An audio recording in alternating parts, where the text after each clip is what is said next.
We're back with St Bosco coach Jason Negro. Welcome to the show, Coach Negro. Thanks for joining us. Yeah, thank you very much. I appreciate you having me. So you are undefeated Trinity League champions 3 years in a row. Tell me, what does it take to get to such a level and more importantly, stay there for 3 straight years? You know, I think the number one thing that we need to do in order to stay where we're at is we have to have consistency. I have a really good coaching staff that's real consistent and it's very little turnover. We also have really tremendous talented athletes and have a great administration. So I think if you put those three components together, good players, good coaches, and a good administration, you can accomplish about almost anything. And if we want to stay there, we need to make sure that we're doing those types of things year in and year out. So you're a St Bosco alumni. Does this make it more special for you to coach there? I think so. I think a little bit. You know, I'm a class of 1991 graduate and had the opportunity to play football and baseball at school, and be able to leave for so many years and come back and have the level of success that we have had has been tremendous. And I think it's a little bit more special. You know, I certainly work just as hard whether I was at Bosco or my former school as the head coach, but when you win at your own alma mater and you have a lot of people come back and support you and really excited about the accomplishments, it makes it that much better. So I would have to say that it's a big improvement and it's big excitement to be able to win, you know, at Bosco where I graduated. Not to put you on the spot, will Bosco be your last hometown or would you consider leaving for a college job? You know, that's a good question, and a lot of people ask me that, but I think that I'm good, you know, at the high school level. I have no aspirations to coach college. I think I'm at the pinnacle and the peak of high school athletics, and being at St. Bosco and part of the Trinity League is probably about as good as it gets in high school. And with having a wife and a young family with 2 little girls and they live, you know, locally, I don't want to uproot them and have to go back and forth and chase college jobs all over the place. So for me, I'm home at Bosco. I really enjoy being there, and as long as we can keep winning and keep doing the things that we're doing, I think I'm going to be there for a long time. So what did being named 2013 National High School Coach of the Year mean for you?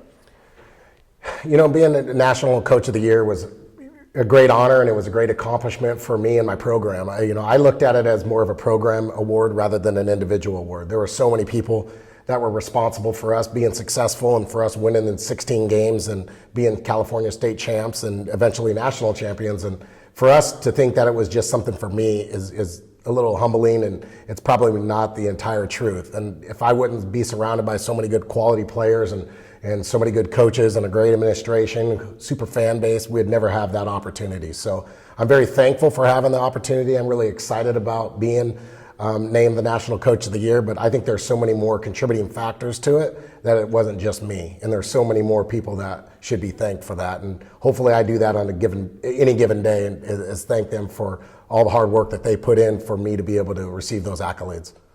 So who are your top returning players that we should be watching for?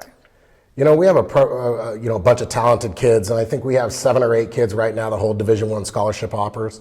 I think the most talented kid we have right now is our running back, Sean McGrew, who is 2-time state player of the year as a sophomore and a junior. Super talented kid, has a lot of experience and is going to be, you know, he could go to, you know, Washington, Arizona State, UCLA, SC, wherever he wants to go. He's got the, you know, kind of the world, you know, by the strings. And he's just one of them. We have DJ Morgan, who's got Division I offers, Trevion Beck, Michael Tolliver, Wyatt Davis is a 5-star All-American offensive lineman, who's only a sophomore. So we got a lot of talented players. Some of those guys are going to lead us to where we want to go and try to get us, another state championship, Trinity League title. And we have, 4 of our 5 offensive linemen coming back, led by Matt Smith, who's our center, as a 2-year starter. And defensively, we return all 4 secondary guys. So we have a lot of talent returning. We think we're going to be really good again, and we're really excited about the upcoming season. So what can we expect from Bosco this season?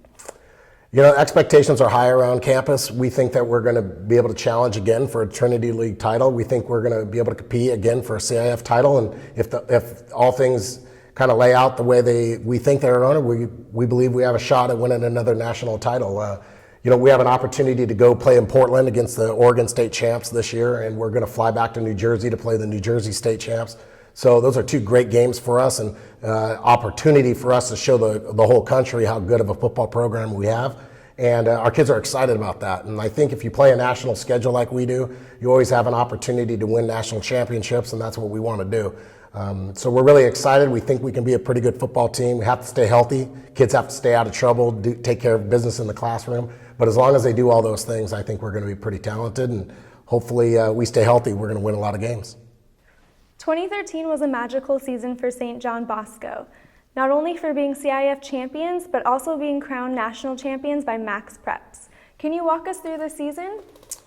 You know, it was a crazy year. We had high expectations going into the year, and I think we were ranked in the top 5 in the country going into the season. And we knew that we had a pretty special group coming back, and we thought that if we can, get enough breaks down the road, that we would have an opportunity to be crowned national champs. And we knew we were going to have to go through De La Salle High School from the north in the state title game, and we knew if we could get to the game and have a chance of being undefeated, that we could possibly be national champs.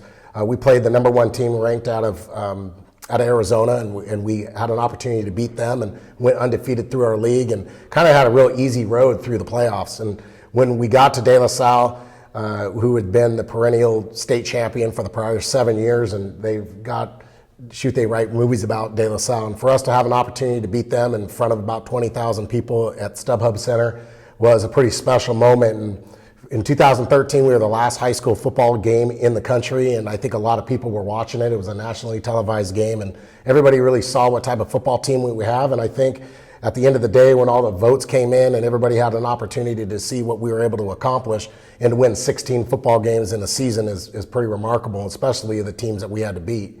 Was special, and I'll never forget that year. And I don't know if anyone in California will ever be able to eclipse or accomplish that, beating some of the teams that we had to beat, and again, finishing off by beating De La Salle was pretty magical, and it's something I'll never forget.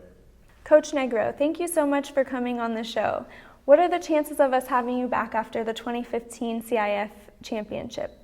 Hopefully if we're fortunate enough and we're able to win the CIF championship, I'd love to come back and speak a little bit. And it's a long road. It's really hard, and each and every year it seems like people are getting a lot better, and we have that big bullseye on our chest. And we have to go through Corona Centennial again, and they were able to beat us in the finals last year. And we're always going to have to go down through De La Salle at some point. So if we're fortunate enough to have the opportunity to play those guys and our kids play well enough, I'll be back here and would be more than happy to come back and speak with you about 2015. Great, we can't wait. We'll be right back after this commercial break.